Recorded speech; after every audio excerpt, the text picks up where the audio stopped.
부부입니다. 저희 부부에게는 눈에 넘어도 아프지 않은 딸이 하나 있어요. 남편이 벌이가 나쁘지 않아 어렸을 때부터 아쉬움 없이 키웠죠. 초등학교부터 공립 아닌 사립을 보내고 좋다는 교육은 다 시킬 정도였어요. 그러나 이런 부모의 마음을 아는지 모르는지 아이의 성적은 늘 보통보다 살짝 아래에 공부에 흥미를 보이는 것도 딱히 없어 보였습니다. 속상한 저희 부부는 그래. 어디가 아프다거나 탈선을 해서 속 썩이지 않는 게 어디야. 우리 그냥 우리 딸 건강하게만 키우자. 하고 아쉬운 마음을 달래곤 했지요. 하지만 그렇게 딸아이가 한 살 한 살 나이를 먹어 어느덧 중학교에 입학할 나이가 되자 저는 마음이 점점 더 조급해져 왔습니다. 교육열이 적진 않은 동네라 주위에서 보고 듣는 이야기가 있다 보니 지금 공부 습관을 잡아주지 않으면 나중에 고등학교 가서는 더 따라가기 힘들다고 하더라고요. 실제로 벌써부터 좀 벅차 보이기도 했고요. 아예 공부가 아닌 예체능 쪽 재능을 키워주려고 해도 딸 이가 영 흥미를 못 느껴 하기도 했고요. 그래서 저희 부부는 딸 아이에게 하나만 약속해달라고 했죠. 엄마랑 아빠랑 우리 이가 하고 싶다고 하는 건 뭐든 서포트 해줄 거야. 하지만 하나만 약속하자. 공부는 중간이라도 하는 거야. 알겠지? 딸아이는 선심 쓰듯 그러겠다고 했습니다.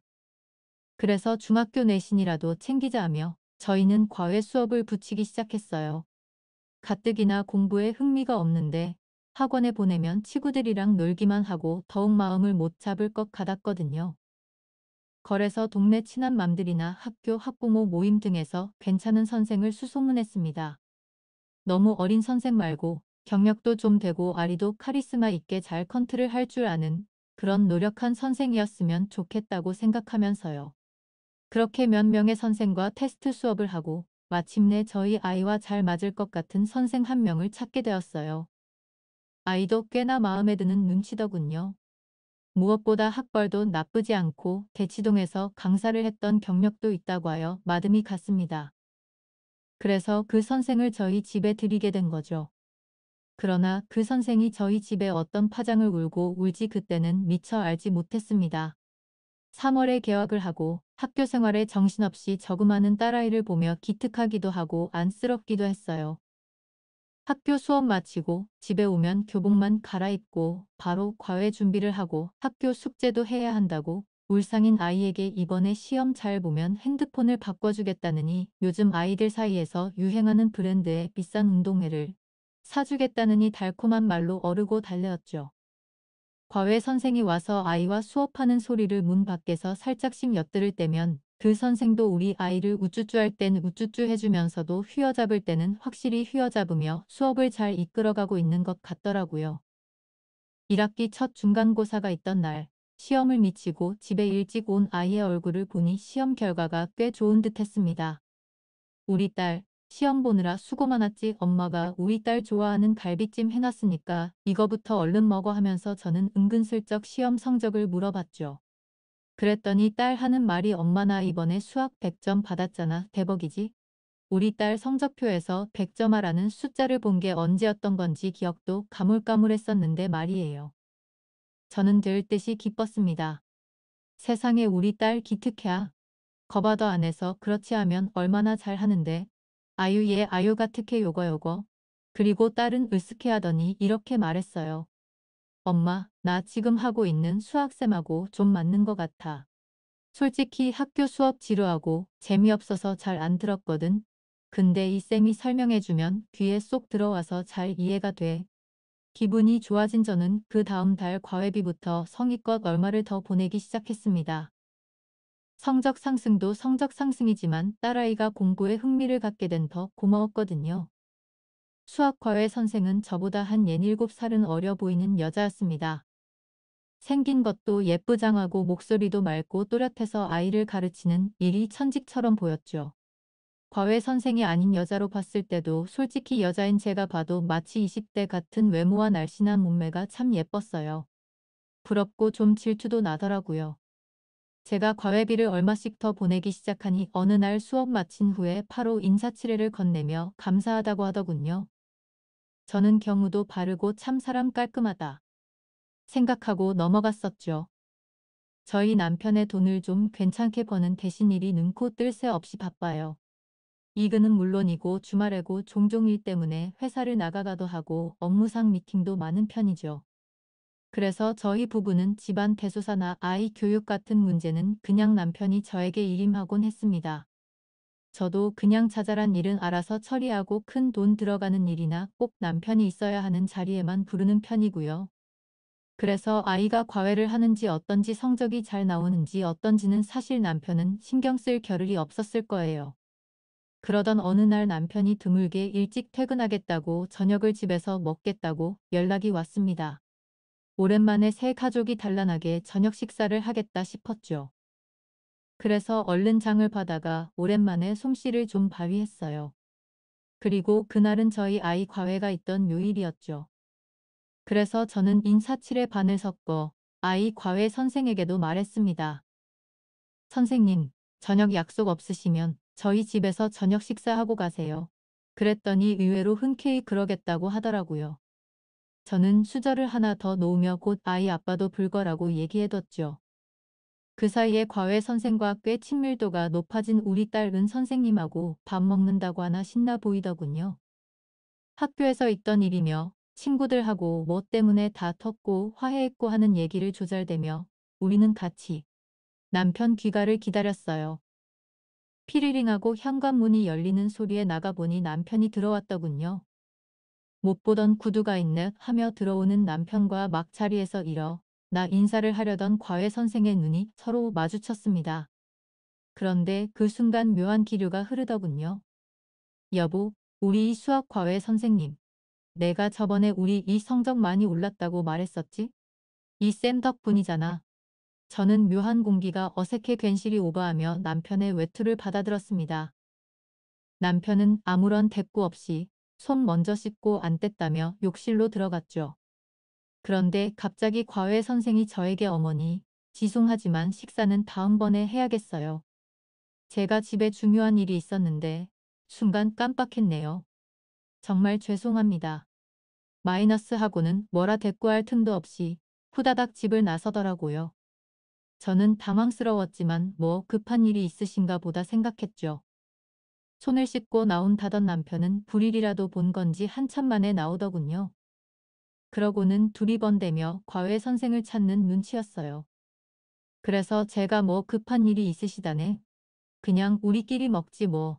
오랜만에 셋이 단란하게 저녁 먹으니까 너무 좋다. 이게 정말 얼마만이야 하며 식탁에 앉았죠. 그런데 남편의 눈치가 심상치 않아 보이더군요. 그날 밤부터였던가. 남편은 원래 일이 너무 바빠늘 피곤해해요. 그래서 어디서든 머리만 대면 꿀잠을 자는 스타일이죠. 그런데 그날 밤부터 남편이 자꾸만 뒤척대더라고요. 이쪽으로 누웠다 한숨 한 번, 저폭으로 누웠다 한술 한 번, 참다 못한 제가 에휴. 자기 정말 나까지 못 자게 왜 그래?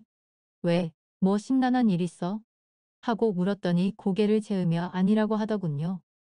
저는 회사에서 뭐 안 풀리는 일이 있나 싶어 그냥 얼른 자라고 하고 곧 잠에 들었어요. 그리고 그 이후로 계속 남편이 수상해지기 시작했습니다. 평소에는 입혀주는 모찰만 입더니 어느 순간부터 다른 넥타이는 없다. 서츠 이거 말고 다른 색이 낫지 않다. 하면서 요상한 멋을 부리기 시작하더라고요. 그리고는 제가 아무리 이거 저거 사다 두고 뿌리라고 노래를 불리도 안 뿌리던 향수를 조금씩 뿌리기 시작했죠. 왜 여자를 그런 촉 있잖아요. 자기 남자가 조금이라도 이상해지면 유독 날이 서게 되는 거요. 그런 촉이 저도 느껴지더라고요. 그때부터 조금씩 찝찝하고 불길한 나날을 보내게 됐죠. 하루는 남편 회사 근처에서 아는 친구와 점심 약속을 하게 되었습니다.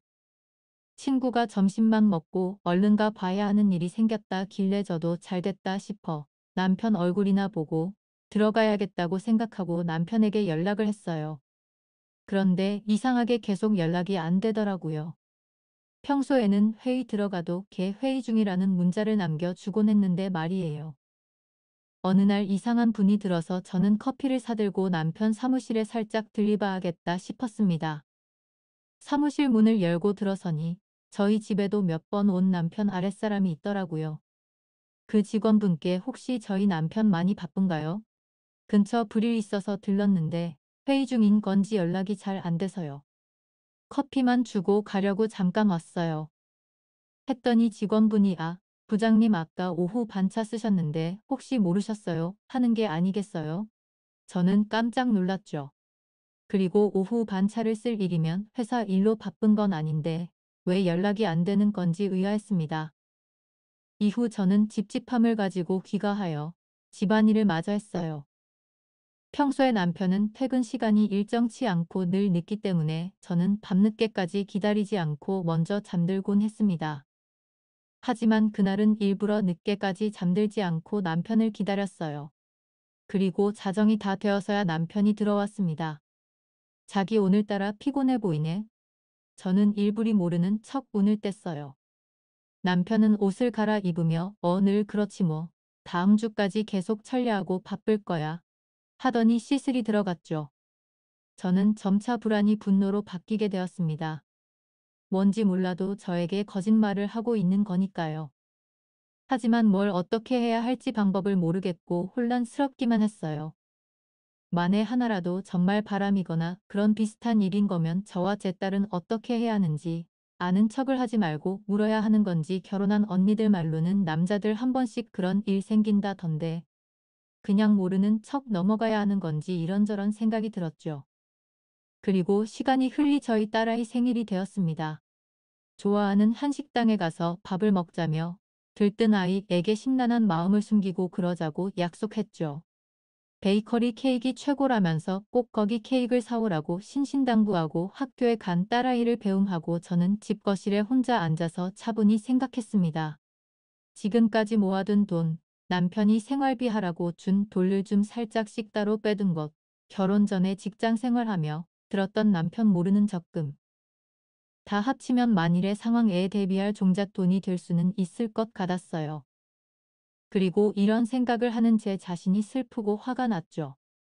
하지만 우물한 기분을 떨치려 일부러 밝고 화려한 옷을 챙겨 입고 딸아이가 부탁한 케이크를 사러 호텔로 갔습니다. 오랜만에 들른 호텔 주차장에 차를 대고 로비로 올라가는데 맞은편에 남편을 닮은 사람이 있는 거예요. 저는 평소에 난시가 좀 있어서 멀리 있는 것들이 잘 초점이 잡히지 않거든요. 하지만 느낌이라는 게 있잖아요. 분명 저희 남편이었죠. 제가 아침에 입며 보낸 양복이 틀림없었습니다. 그리고 저희 남편 옆에는 어떤 여자가 있었죠. 물론 비즈니스 미팅차 호텔에서도 종종 일을 하는 건 알고 있었지만 여자와 단 둘이 호텔 로비를 거닐고 있는 건 누가 봐도 이상하잖아요. 저는 걸음을 재촉하여 로비 반대편으로 갔습니다. 남편과 그 옆에 여자를 자세히 보려고요. 그런데 그 여자는 마스크를 하고 안경을 쓰고 있어 얼굴이 잘 분간되지가 않더라고요. 그저 키가 크고 늘씬하고 긴 머리의 여성이었죠. 저는 남편의 회사 직원들 중 그런 인상차기를 가진 직원이 있었나 기억을 더듬어 봤지만 애초에 남편 회사의 직원들은 거의 대부분이 남자 직원들기도 하고 소수의 여자 직원들은 저렇게 긴 머리가 아니었던 것 같았습니다. 그 둘은 화기애애하게 대화를 나누며 호텔 로비를 빠져나갔습니다. 저는 들의 뒷모습을 끝까지 지켜보며 떨리는 손으로 핸드폰을 집어들었어요. 신호가 계속 갔지만 남편은 전화를 받지 않았습니다. 저는 눈물이 나올 것 같았지만 왠지 지금 울면 정말로 내 탐편이 외도라도 한 걸까봐 그게 사실이 되고 말까봐 꾹 참았어요. 그날 무슨 정신으로 베이커리에서 케이크를 구매했는지 모르겠네요. 아이와 둘이 저녁 식사를 하고 케이크도 불고 선물도 준 기억이 나지만 제 머릿속은 몸통 뒤죽박죽이었습니다. 남편, 그리고 묘령의 여인, 그리고 자꾸만 익숙한 느낌 집에 돌아오니 남편이 와 있더군요. 신나서 생일 선물을 조르는 아이와 몇 마디 주고받더니 남편이 저에게 말을 걸었습니다. 아까 전화했던데 회의 중이라 못 받았어. 무슨 일 있던 거야? 아니야. 제가 심상치 않음을 느낀 남편은 아이에게 생일 선물 대신이라며 용돈을 쥐어방에 들여보낸 후 제 눈치를 살피며 다가왔어요. 요즘 이래저래 바빠. 알잖아 당신도. 우리 회사 나 없으면 안 돌아가는 거. 오늘 이 생일인 거 알았는데 딱 어제까지 알았는데 오늘 까먹었다. 미안해. 하며 은근슬쩍 제 옆구리를 찔러왔죠. 저는 남편의 손길이 닿는 순간 소름이 끼쳤습니다. 그래서 저도 모르게 그 손을 탁 쳐내고 말았어요. 순간 저희 사이에 당황스러운 기류가 흘렀죠. 저도 제 행동이 본능적으로 나온 것이라 저에게 놀랐고요. 그런 것 때문이 아니야. 그냥 요즘 아니야 아무것도 씻어. 피곤하겠다. 저는 여기서 제가 알고 있는 걸 다 말하지 말아야겠다는 생각이 들었어요. 어설프게 제가 가진 패를 다 내놨는데 남편이 작정하고 속이려 들면 저는 속을 수밖에 없겠다는 생각이 들었기 때문이었죠. 그리고 저에게 한번 어설프게 들킨 남편이 더욱 철저하게 뭐든 숨기기 시작할 거란 것도 어력이 예상했던 것 같아요. 제 눈치를 좀 더 살피던 남편은 아무 말 없이 욕실로 들어가더라고요. 그런데 그 순간 제가 화장대 앞에 앉아 거울 너머로 본 장면이 있었습니다. 그건 바로 옷을 벗고 갈아입을 속옷을 챙기는 척하며 핸드폰을 손에 쥐고 욕실에 들어가는 남편이었죠. 저는 더 이상 저만의 착각이나 이상한 편집 증세가 아니라는 걸 확신했습니다. 한 번도 핸드폰을 들고 목실로 들어가 본 적 없는, 아니 평소에는 퇴근하고 나서 핸드폰 들여다 보기 싫다며 어디다 내팽개쳐 두기 일쑤였던 남편이었거든요. 그 장면을 보고 나니 오히려 마음이 차분해지기 시작했어요. 이제 결정적인 증거만을 기다려야겠다 생각하며 속에서 칼을 갈기 시작했죠. 그 주 금요일 남편이 저에게 자기 용돈용 신용카드를 건네며 말하더군요. 여보, 요즘 좀 내내가 미안했어. 이걸로 이랑 호캉스라도 다녀와. 맛있는 것도 시켜 먹고 못도 한 벌 사 있지 그래. 저는 아무 말 없이 카드를 받아들었습니다. 그리고 주말 아침이 되자 저희 딸아이를 깨워 준비시킨 후 남편에게 다녀오겠다고 아무렇지 않은 얼굴로 인사를 하고 집을 나셨어요. 호텔에 도착해서 체크인 후 딸에게 수영장에서 놀고 있으라고 한 뒤 저는 다시 차키키를 들었죠. 분명 오늘 저와 딸이 없는 집에 남편의 내연녀가 올 것 같다는 불길한 예감이 들었거든요. 저는 제 예감이 틀리기를 기도하며 집으로 운전하는 내내 그 생각만 했습니다. 집 현관문 앞에 서서 문에 귀를 대보았어요. 아무런 소리도 안 들리더군요. 그리고 조심스레 현관문을 열었습니다. 그리고 제 눈에 보이는 건 바로 여자 구두였어요. 물론 제 구두가 아니었죠. 저는 몰 것이 오고야 말았구나 생각했습니다. 조심스레 신발을 벗고 집 안으로 들어서니 어디에서인지 말소리가 들리더라고요. 귀를 기울여 보니 그건 말소리라기보다 아주 높고 가느다란 마치고 양이 울음소리 같은 여의 신음소리였어요. 저는 최대한 차분해지려 노력하며 핸드폰을 손에 꼭 쥐었습니다. 여차하면 녹음이나 동영상 촬영을 해야지 하는 생각이 그 정신없는 와중에도 들었거든요.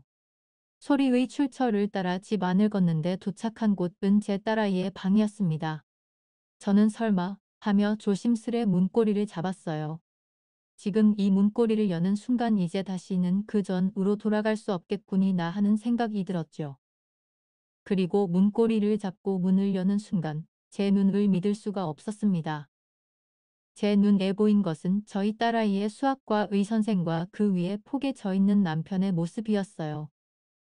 제가 문을 연 것도 모르고 둘은 정신없이 엉켜 서로의 몸 구석구석을 어루만지고 있더군요. 저는 손에 들고 있던 핸드폰으로 둘의 모습을 찍었습니다. 동영상이 녹화되는 소리에 그제서야 저를 발견한 남편과 과외 선생은 소스라치게 놀랐죠. 여보, 저는 그 순간 오히려 차분해지더군요. 몇 주 동안 저를 괴롭히던 실체 없는 불안과 분노와 초조함이 오히려 눈앞에 드러나 실체를 확인할 수 있어서였는지도 모르겠네요. 남편은 허둥지둥 옷을 마저 입고는 제 앞에 무릎을 꿇었습니다. 과외 선생이라고 부르고 싶지도 않은 그 여자는 제 딸아이가 덮고 자는 이불로 몸을 가린 채 눈물을 올리기 시작했죠. 저는 무릎 꿇고 앉은 남편을 지나쳐 그 여자에게로 갔습니다. 저를 말리려고 엉거주춤 일어나던 남편이 잊혀 다 추스르지 못한 바지에 걸려 자기 혼자 넘어지느라 절 말리지 못했죠. 아주 꼴 우습더군요. 저는 그 틈을 타 그 여자를 후려쳤어요. 그리면서 어디 감히 덜이 웃냐 내 딸 이불을 뒤집어 쓰고 앉아있어? 네가 감히 지금 이 방에서 더 리운 짓거리를 해? 하고 소리쳤죠. 어머, 어머니, 죄송해요 어머니. 어머니 같은 소리하고 자빠졌네. 뭐, 네가 선생이야? 네가 이리고도 선생이야? 그 여자는 더 크게 울지도 못하고 바들바들 떨었습니다. 잠시 후 얼빠져 있던 남편이 정신을 차렸는지 달려와 저에게 호롱쳤어요. 당신 아무리 그래도 그렇지 이게 교양 없이 무슨 짓이야. 저는 황당해서 웃음이 다 나더군요. 교양괄 은 소리하고 있다. 지금 네가 무슨 짓을 어디서 했는지 나 알고 짚어리는 거야. 지금 네 딸 방에서 네 딸 가르치던 과외 선생하고 불륜하다. 마누라한테 딱 걸린 거야. 근데 뭐 터진 입이라고 교양이란 말을 해. 저는 이번엔 남의 머리통을 후려쳤죠. 남편은 할 말이 없었는지 가만히 맞고 있더군요. 그러더니 이번엔 그 여자가 저를 말렸습니다. 어머니 제발 이러지 마세요. 제가 나쁜 여이예요. 하면서 이제 아예 목 놓아 울더군요. 그 꼬라지를 보니 맥이 탁 풀리며 실소가 터져 나왔습니다.